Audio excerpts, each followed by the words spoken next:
Shalom and welcome to Jerusalem Studio. Defined as the worst humanitarian disaster since the end of the Cold War, the prolonged and bloody Syrian civil war has resulted in millions of people internally displaced and some 3.2 million refugees fleeing abroad. The dire situation which the refugees live in has brought both additional fragility to an already unstable region, as well as a mass influx of illegal migrants seeking a better life in Western countries. That, of course, a part of a large number of refugees from neighboring countries, primarily Iraq.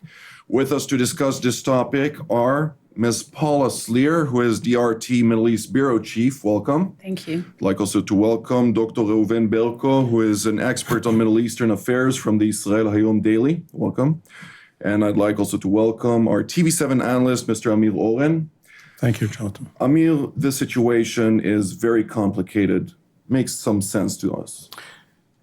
Jonathan, you used several terms which in today's Middle East have perhaps lost some of their relevance. Terms such as abroad, such as internal displacement. The Islamic State, which used to call itself ISIL or ISIS, but has of late dropped the Iraq and Levant or Iraq and Shams suffix because it now intends to establish an Islamic State all over the place. The Islamic State knows no boundaries, and therefore it wants to topple regimes, and it doesn't care whether people are considered Iraqis or Syrians and whether they are fleeing to Jordan or to Lebanon. As you said, this is coming right after the upheaval which was caused by the Syrian civil war. These are two distinct phenomena, but they are connected. The Syrian civil war and Daesh or the Islamic State, which came into the vacuum. So there is a youth bulge in the Middle East even before we start looking at migrants and displaced. There are many, many millions of unemployed or sub-employed, not enough employment, not enough skills for bitter youth, even when they stay at home in the villages and in their towns and cities. And of course, when they go and live outside of their regions, they become even more bitter.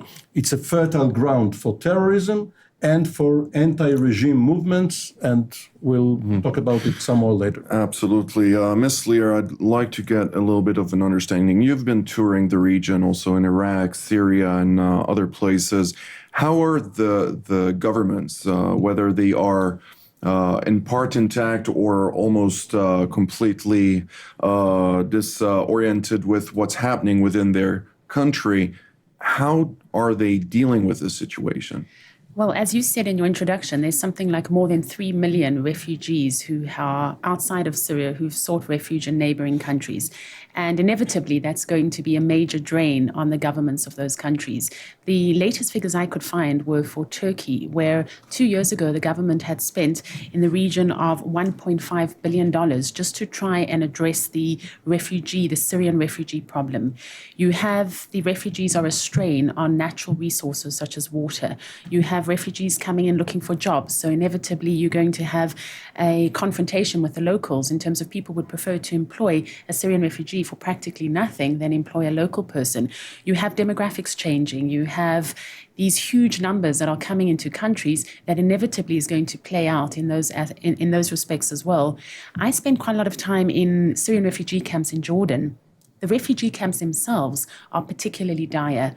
I was walking around the refugee camps, and even the humanitarian organizations, they complain that they can't cope.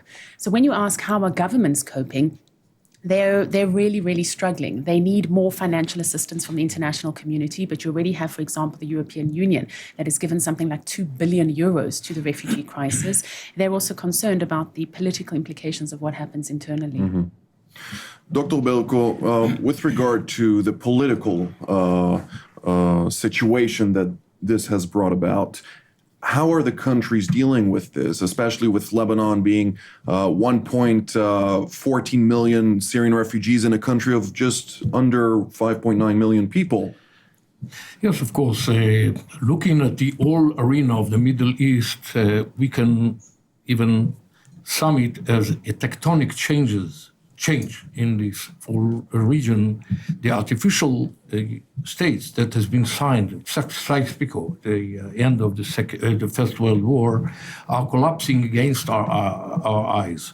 You can see areas that has been artificially signed as states collapsing, and people are moving from side to side, running for their lives under the results of what is called the Arab Spring. We expected, we thought about democracy, changes, new regimes, but unfortunately the area has been divided into tribal groups that are now trying to crystallize new regimes, new areas of control, and mainly, as my friend here said, you can see ISIS beginning to control more and more vast areas in purpose to control the whole Middle East. And it goes very well with the Muslim Brotherhood movement. And you can see that this is not a change threatening only the Middle East, but also Europe.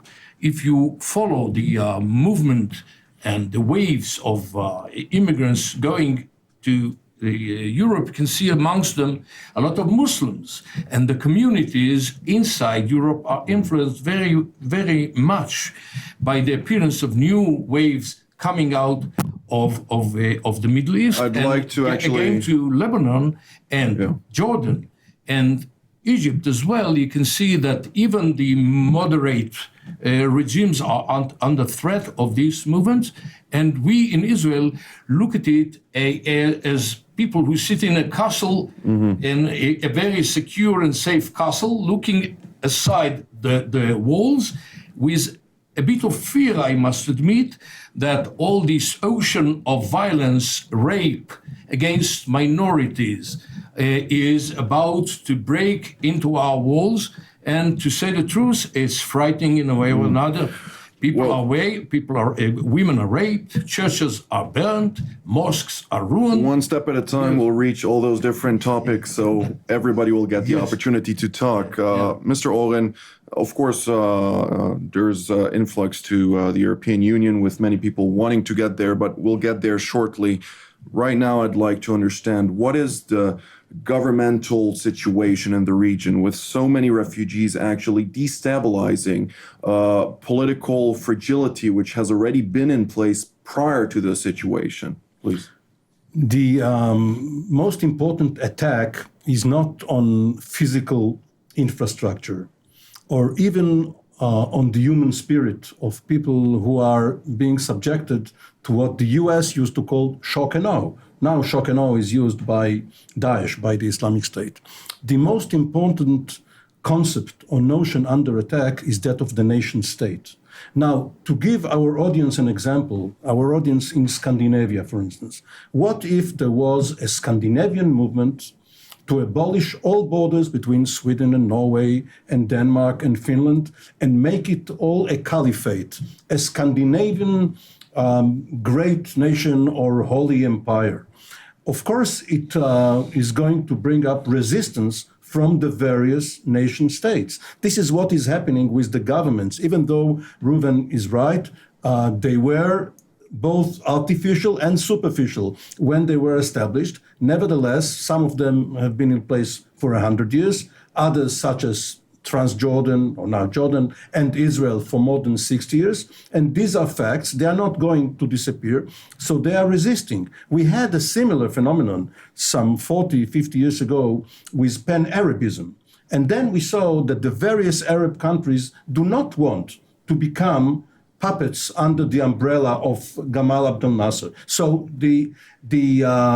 what one may suppose is that we are going to see some counter move, that the regimes are going perhaps to try and get their act together. And then if the idea of the nation state can be rehabilitated, so is the idea of nationality. So it wouldn't matter whether a Jordanian lives in Syria or a Syrian in Lebanon for a while, they will have a home to go back to. Ms. Lear, we hear both from Dr. Belko and also Mr. Oren regarding fear amongst the nation states in the region, Israel and other nation states which have legitimate danger in front of them. How do you think they're coping with this situation? I think it depends very much which country you're looking at specifically. What comes to mind, for example, is Lebanon, where 50% of the population is Christian. Now, suddenly you have an influx of 1 million refugees coming from Syria who are going to be predominantly Sunni Muslim.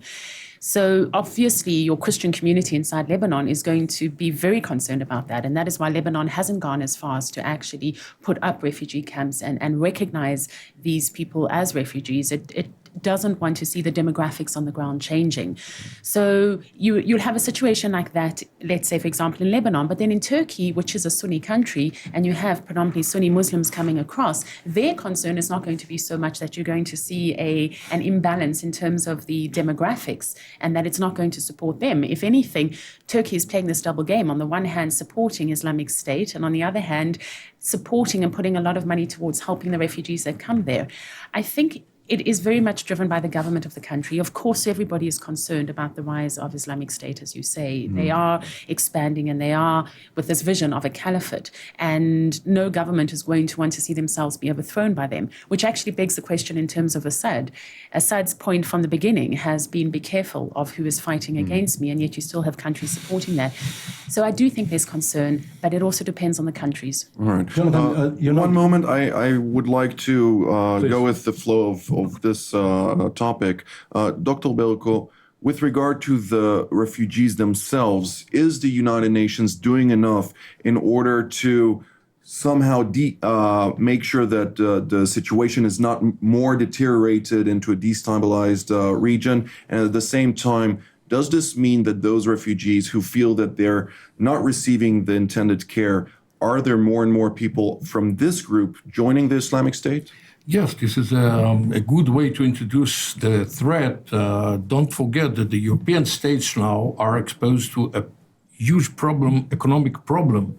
If you follow it, even the United Nations' ability to contribute by UNRWA to the Palestinian so-called refugees. Actually, there are no refugees at all because it doesn't go to the distance of the Palestinians.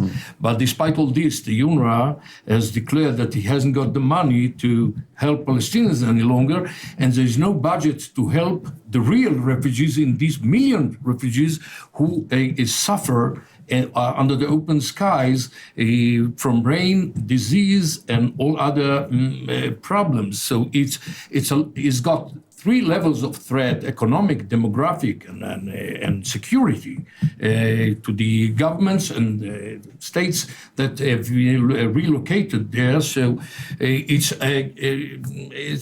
an explosion that might happen as a result of it, and a lot of people leave these guesting countries aiming the West, aiming Europe. Nonetheless, does this mean that part of the refugees who feel that they're not having this future that intended for them in Europe, to crime and security, or to join ISIS as well? And it is not the only way refugees is coming from. Don't forget North Africa, that also attack, if I may say, Europe. The whole area, maybe the whole world, is under an attack that we didn't see along years over the history. Mr. Owen? Up until a few years ago, the main refugee problem in the area was the Palestinian refugee problem. And this is not because of the economic or humanitarian situation that they found themselves in, even though it was dire, but because of the political undertones, because the Palestinians were the only refugees without a nation state. So if they were in Jordan or in Lebanon, some of them were expelled from Jordan in the late 1960s and moved to Lebanon and then destabilized Lebanon, and Lebanon became a confrontation state with Israel. But even as guest workers in Kuwait or in other places in the Gulf, without nationality, no voting rights, they were bitter. Then Iraq invaded Kuwait and they were expelled from Kuwait because they helped the Iraqis. So the Palestinians had no incentive to help their host governments. They wanted a homeland of their own, which is part of the engine of the Palestinian national movement. But what we have here is something else altogether. You have people who were driven from home, some of them by fear of death, some of them because they couldn't subsist on what happened there, and they want to go home. They don't want to create another nation state or another government. So yes, they may join some terror organization or some other movement, but given the first opportunity, they will go back. And one other point that Reuven Berko mentioned, UNRWA. The UN bureaucracy tends to freeze in place.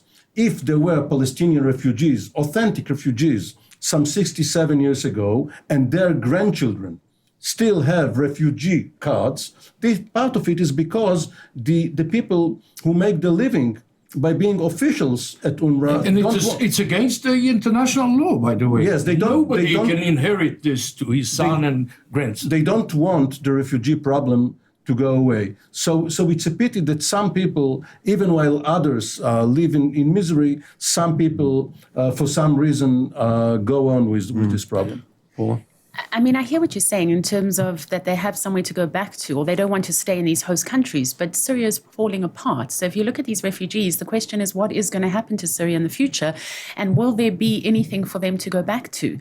If I can just put a human face on the camps. I spent some time in the camps in Iraq, and there you had refugees that came from everywhere, and we were told to be very careful to go through the camps with somebody at our side all along who had a weapon, for the very reason that you brought up, that there is within these refugees ISIL or Islamic State fighters coming across. We don't know who these refugees are. Most of them are very poor. Most of them are innocent civilians, but it is having the potential to change the playing games. And then there's very sad stories about the women. You know, you have families that are coming where they don't go to school. There's no prospects for the women, and I've looked onto some of these refugee websites that are run by UNRWA, but in terms of the comments and people adding what they want to say, young girls, young women are literally being married off to foreigners because they feel they want a Syrian bride, and these families can't offer these young girls anything. So the human dimension here, and you asked about the humanitarian organizations, they're not coping. They've said as much. They said that their facilities are stretched.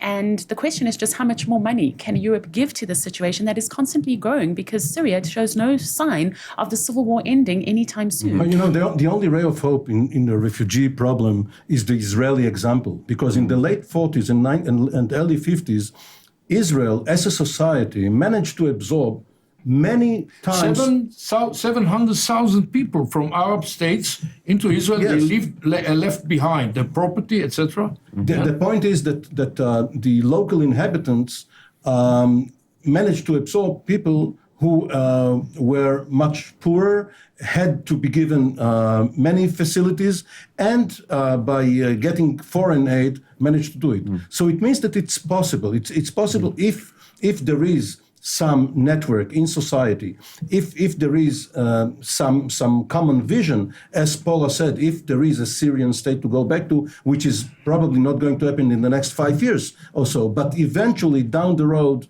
it is possible. The chances are remote, but it's possible. Nonetheless, Paula has stated something that we have heard over and over and over again about the foreign organizations not being able to cope with the aid.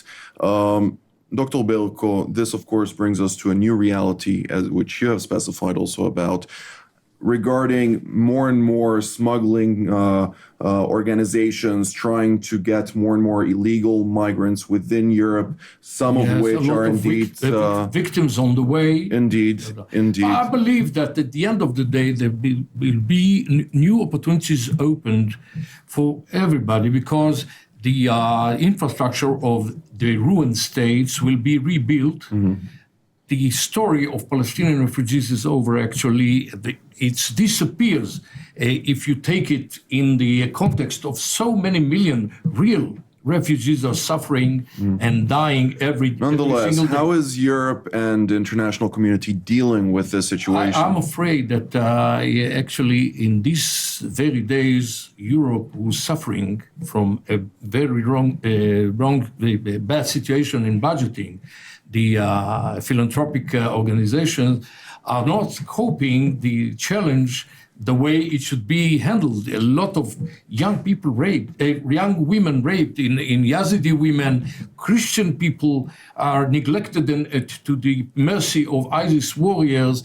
The situation is desperate, actually, I believe, and I don't see real efforts coping with it. First of all, ISIS should be broken to pieces, and then I believe a new light of optimistic possibilities will be opened to all the area, including the opportunities of new possibilities of peace with Arab states as well. Short comment on this. Yes, two concepts have suffered. Federalism in Europe, the open borders between the various European countries because migrants can get through, and the melting pot because the societies in Western Europe, Germany, Belgium, France, and others, are now seeing that Muslim communities do not really want to integrate. They want to keep their own identity so that new migrants are also not going to be welcome. And also to threat the communities, the Christian communities in Europe. Please. But I also think Europe is caught between a rock and a hard place. The question is, how much is fair to expect Europe to do? They spend so much money. They are so involved. They have to answer to their own Muslim communities. They also need to answer to the call of you can't ignore refugees. You can't turn your back on people in need. Also, here in the region itself, you have different alliances. It's not like every country in the Middle East is clearly in the fight against ISIS. You have your Shia-Sunni divide, you have your Turks that are playing a double game. So I think for the Europeans, it's also very difficult. Where do you put your alliances? And it's not black and white. Dr. Belko? Yes, we didn't touch the problem of Sunni, Shia, Iran, nuclear Iran, and the influence on the whole arena, including the Gulf states, etc. A lot of factors we did not mention till now. So the game is so complicated as the time goes by.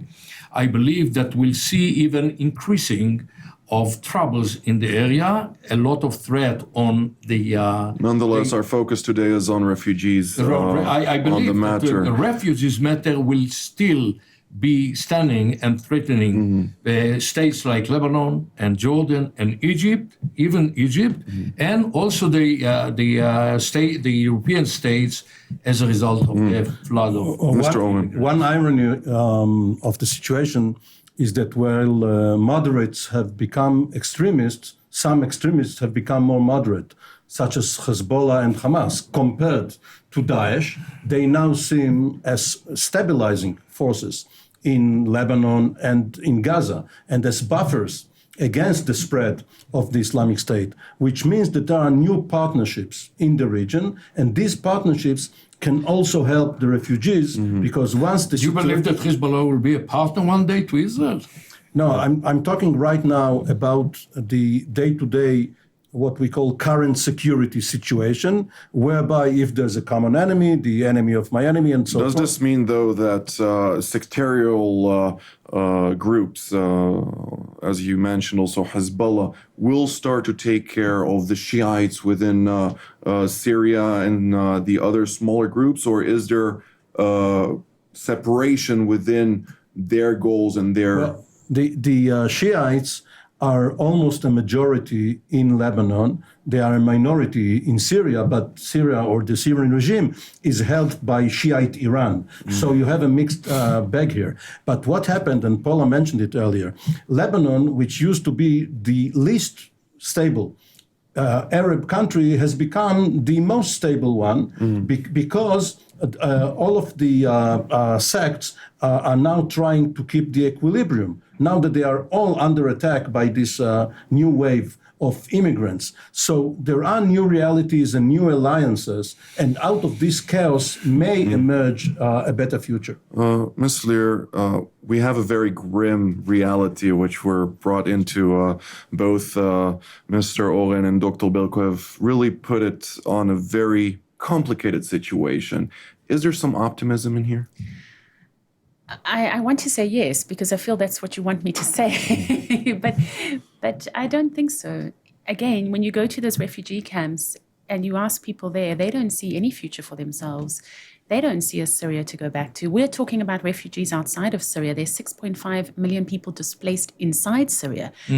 Those are people that even in their own country can't go back to their home. So when you ask the question about, is there any optimism, maybe what you mentioned, new alliances coming to the fore, that could be a cause for optimism. Maybe sometimes I hear people saying, well, the world and particularly Europe is beginning to understand more and more the threat of extremism such as ISIS because it's on their doorstep. Maybe that's a cause for thinking that the international community will get more involved. But the refugees themselves, they feel hopeless. But Paula, is it better for one to stay in Damascus and get a barrel bomb on one's head than go out into the desert and live in a tent? Well, The we don't question have is much that- time, Yes. but the UN says that approximately 70,000 Syrians are fleeing Syria every month. Do you see this changing in the near future where people will be able to really receive them into a better reality than Syria? As long as the two main factors or states or streams in Islam are still fighting on the stage of Syria and Iraq, I mean Shia and Sunnah, the stage will be full of blood, unfortunately. And I'm not that optimistic that Hezbollah has changed its nature. On the contrary, Hezbollah is simply busy in the battles in Syria, and he's not empty to deal with us. Just the practical behavior. Yeah, the practical bit, they did not change. In general, this is an apocalyptic fight between Shia Iran, and the Sunni states, and the fact that Iran is now occupying itself with the story of nuclear weapon, increased the self-confidence of the Shia, and they believe that they'll overcome this arena. In a very strange way, ISIS is standing in the face of Iran and Iran's proxies. So the game is much even complicated. We don't have very much time left, a few seconds. Mr. Oren, one sentence for conclusion. It's tough all over.